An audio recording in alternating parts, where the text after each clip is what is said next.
So, yung Warriors at saka Thunder, yung in-season gold tournament daw, hindi natin alam kung ano yun. So, i-research ko pa. So, obviously, dikit yung laro. Wala si SGA at saka ibang mga players.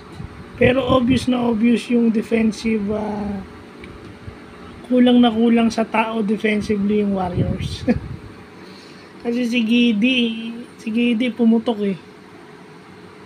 Kulang na kulang sila sa defense.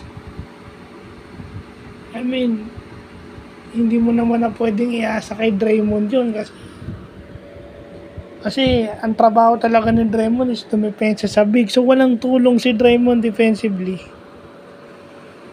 Pero ang kagandahan doon, Chris Paul got 13 assists and no turnovers.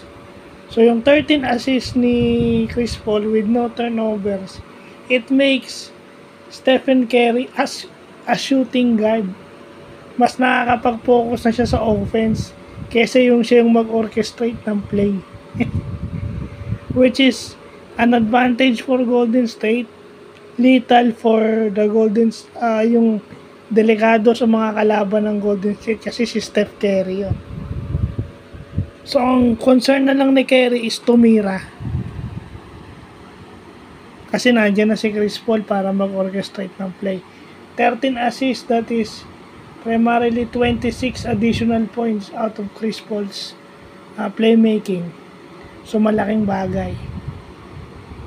So, kasi 13 times 2. So, yun. Isipin nyo, close yung laro.